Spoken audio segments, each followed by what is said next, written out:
had a website, but it was almost like a vanity project back then. Now it is like an entrance fee to have a business. Good. Hey, I wanted to let you know that the Google guarantee, the Google ads, man, I'm getting 12 to 16 calls a week. My goal is at least do 10 to 15 more years, grow it up, sell it for 40, 50 million, maybe more. Hello, everyone, and welcome to Titan Talks. My name is Jonathan Stern.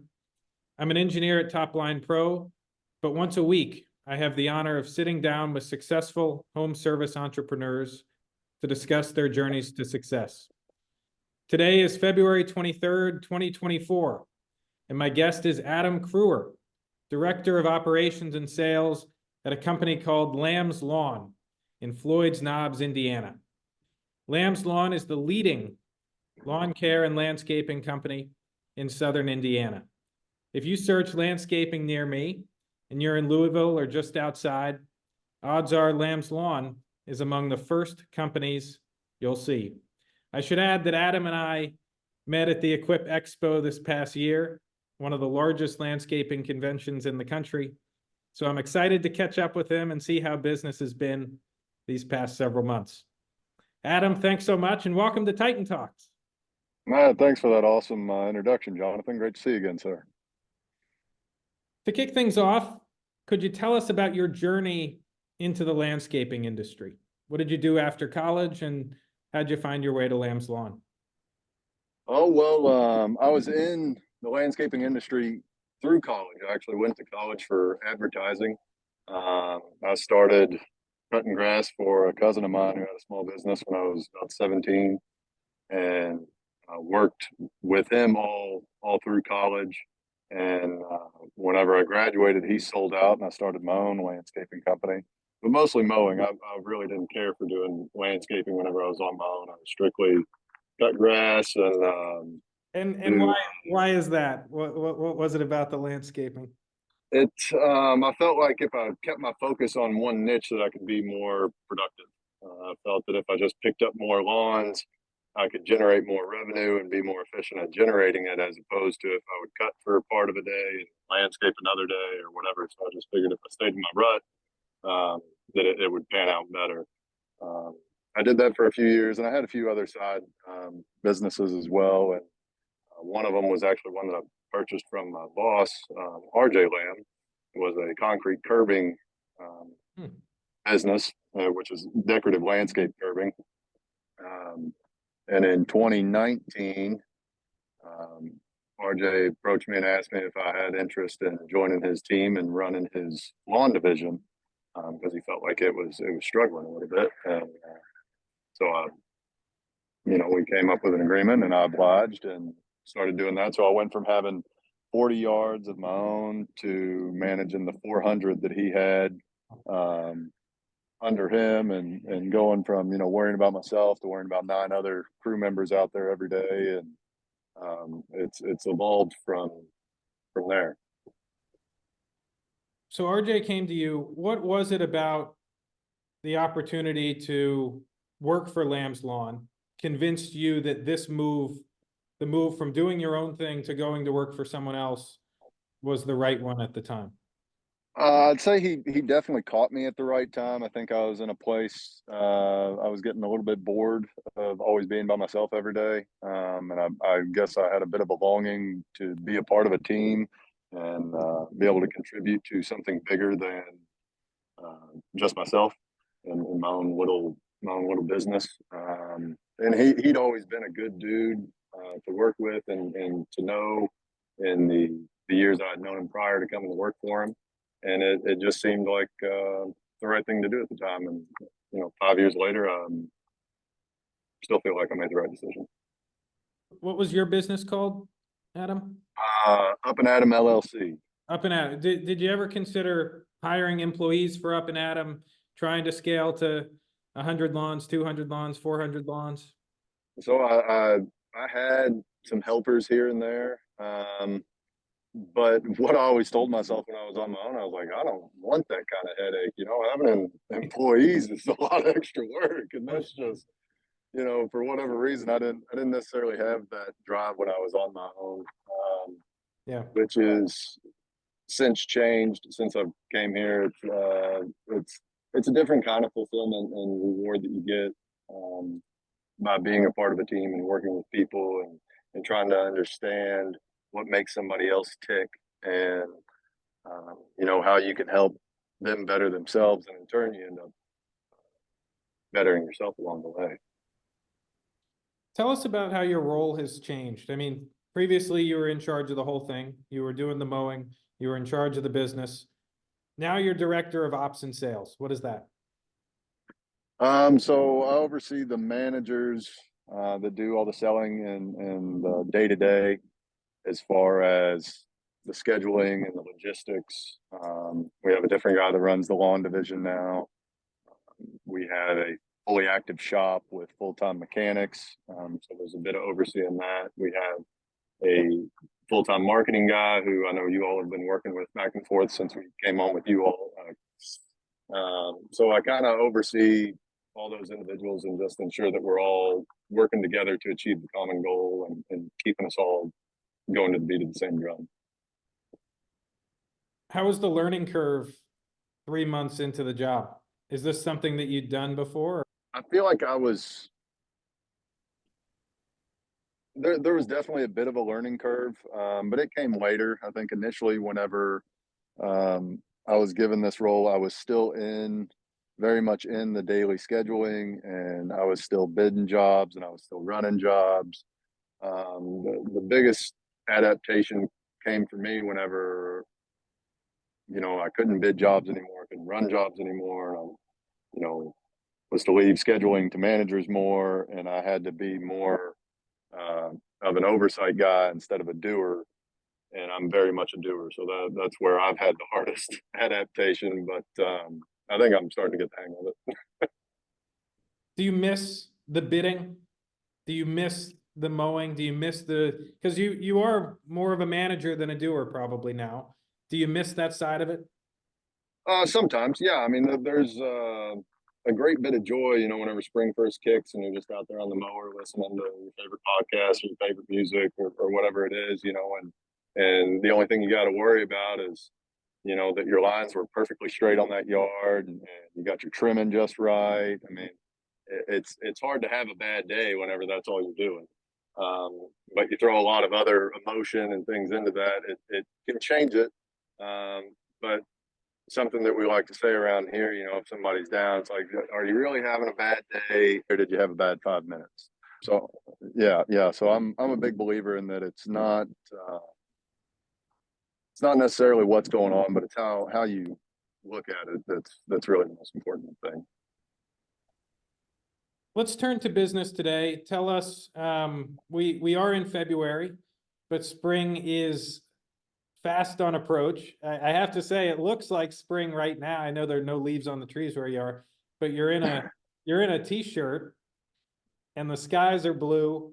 Are you gearing up for spring, Adam? How is business today?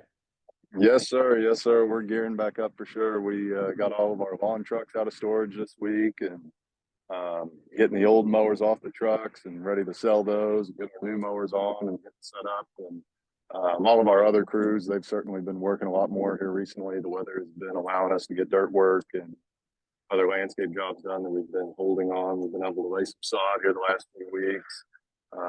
And the phone has been ringing a lot more.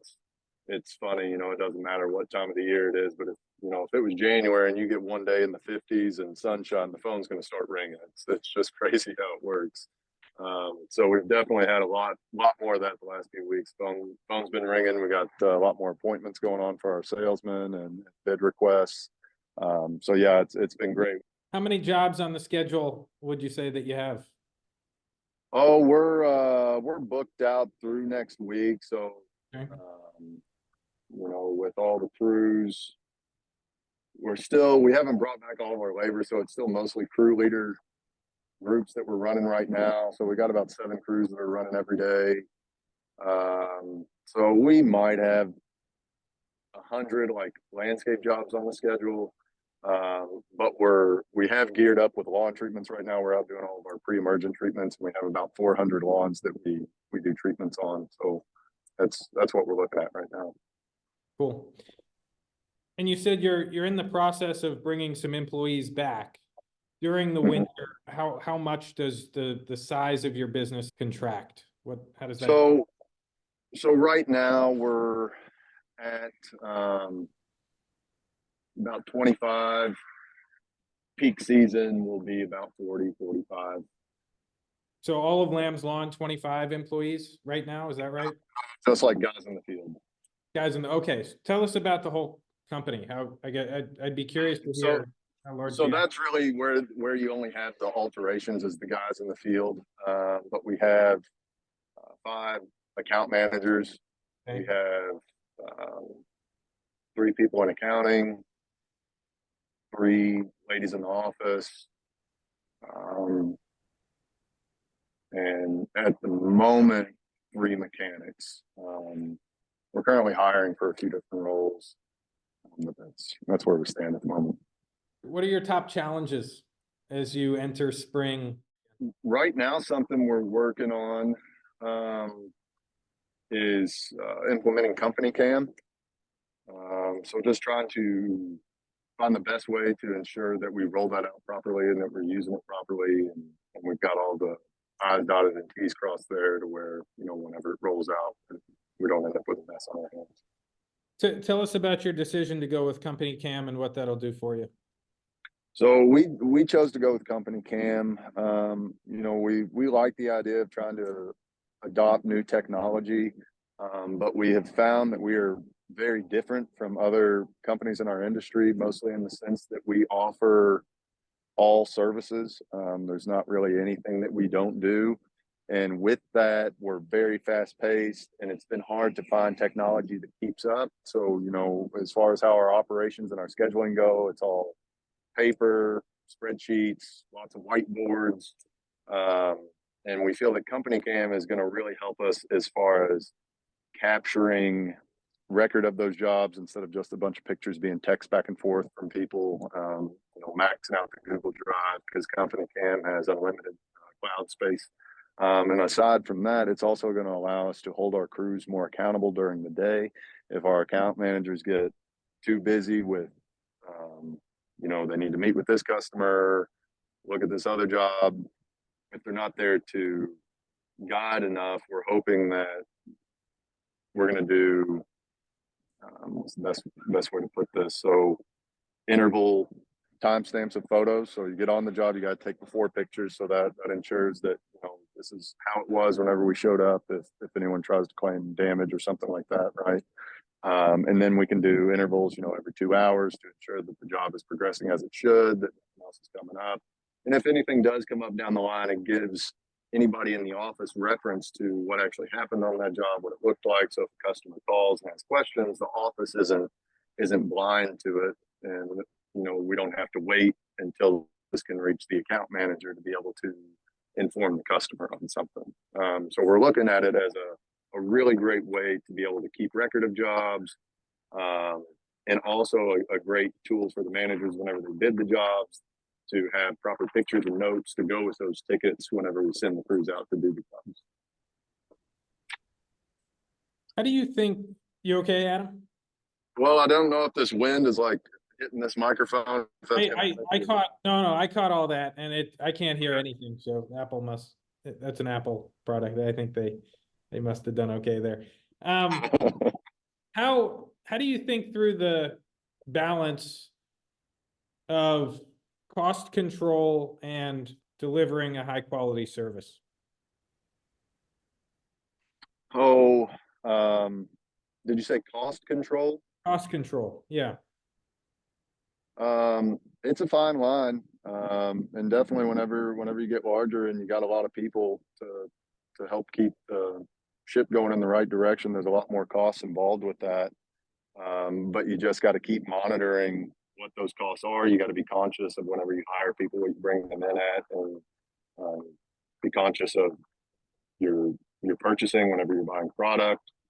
And then not only that, you have to educate your team so that they also understand how to be efficient and what things cost, so that everybody's working together as a team to ensure optimal efficiency, and that, that quality standard is, what that quality standard is, and that, the best service is the only service.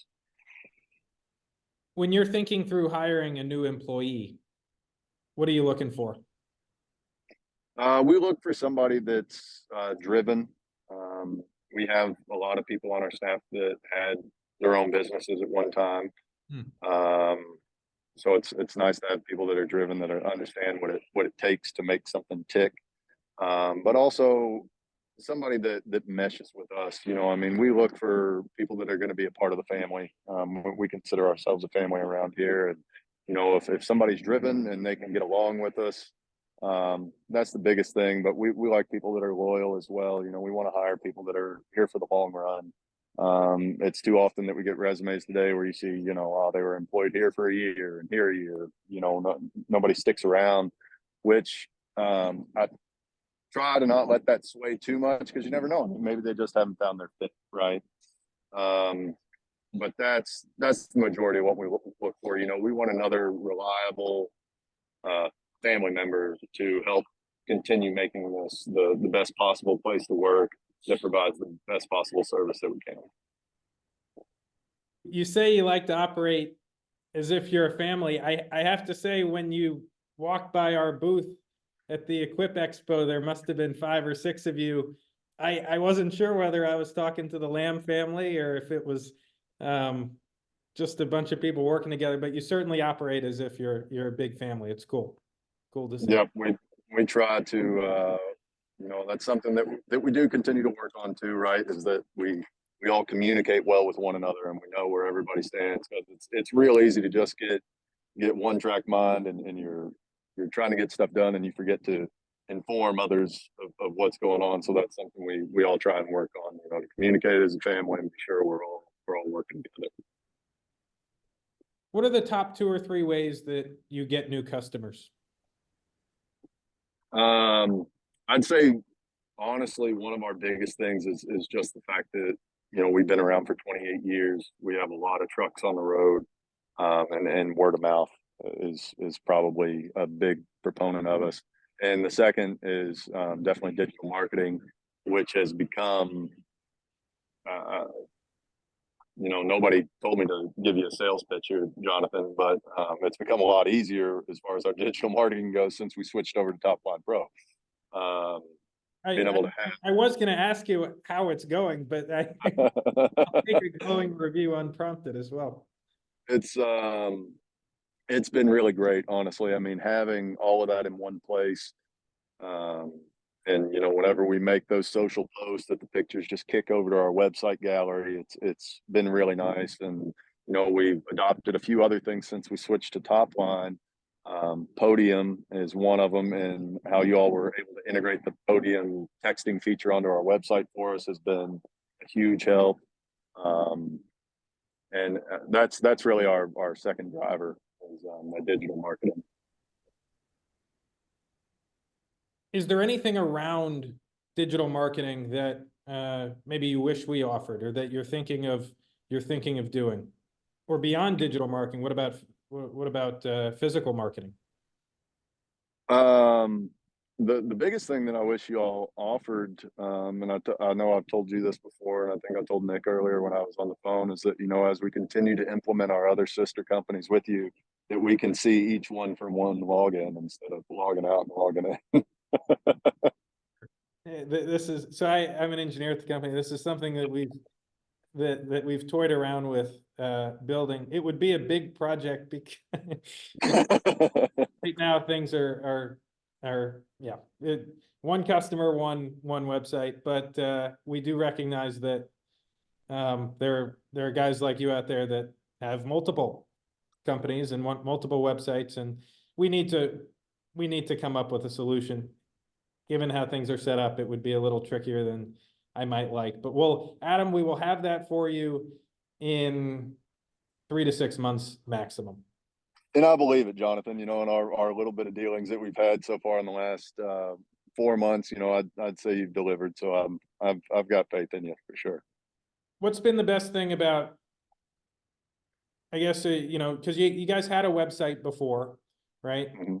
What is it about Top Line Pro that's different than who you guys were working with previously?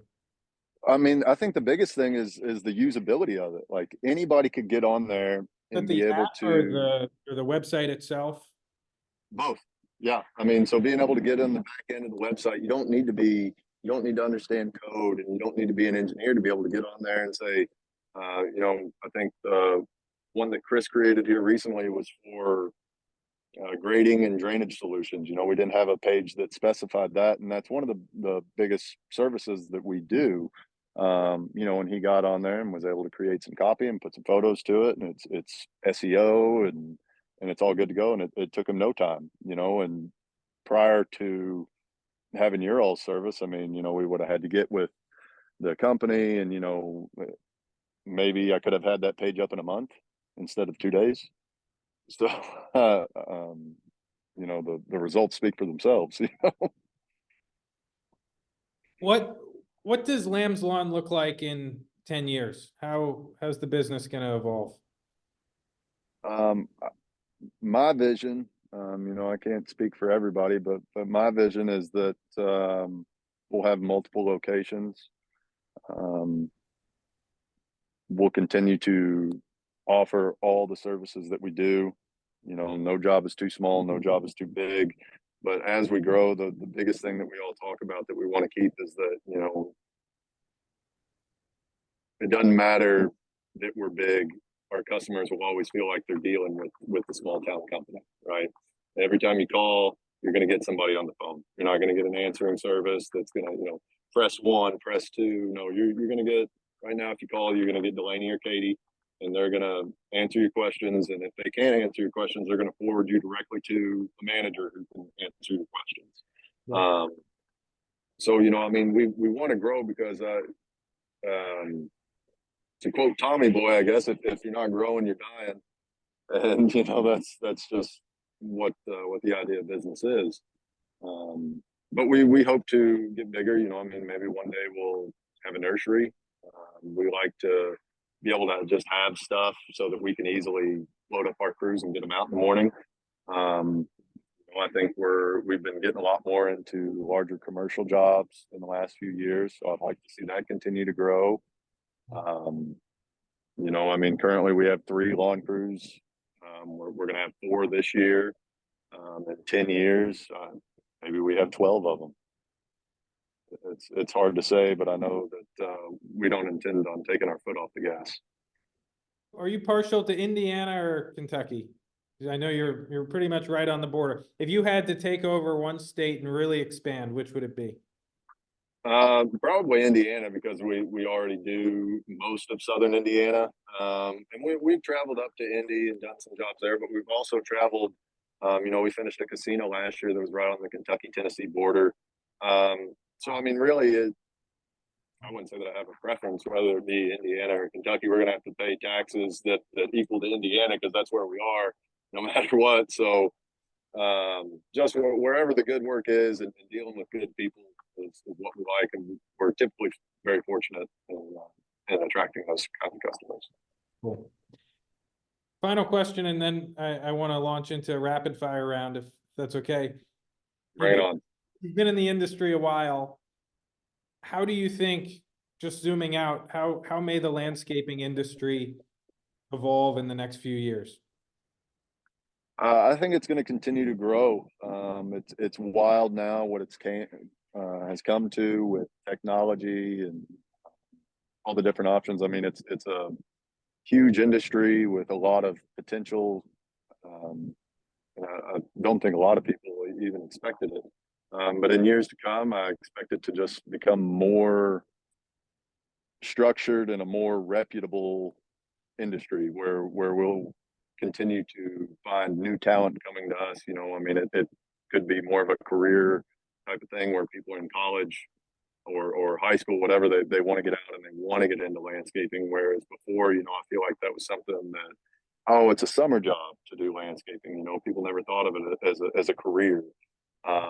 but I do think that it will become or continue to become a more reputable industry to have a career in. Well, on that note, are you ready? Rapid fire? Sure. Bring it on.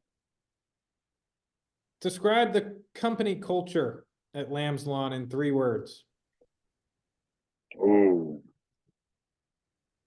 well, we have our core values, but that's 5 words. So I'll pick 3 of those. How about that?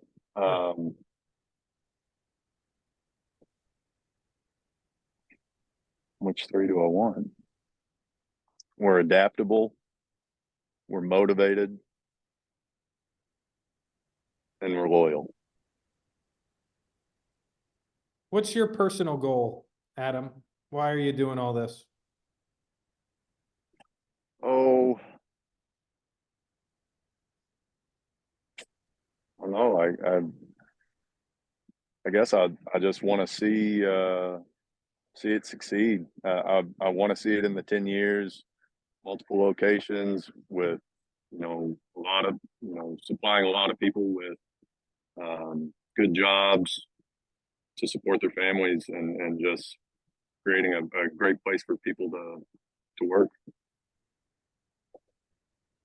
Since taking over as head of ops and sales at Lamb's Lawn, what's the biggest mistake you've made? Oh, probably letting my emotions get the best of me sometimes.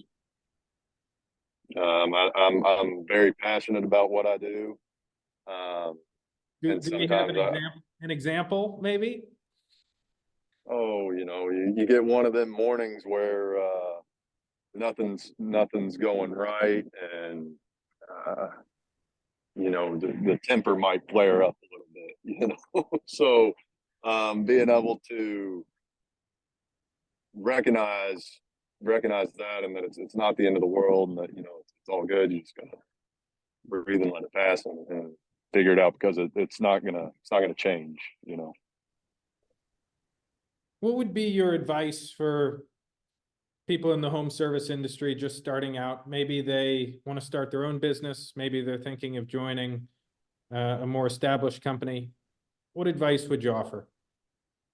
Just keep showing up. We're a 28-year business, and I was talking with RJ one day, and I was like, how did it get to this point? And after the first year that he hit $1 million, it pretty much snowballed. It was a consistent 20% growth every year after that. But it took him 17 years to get to that point.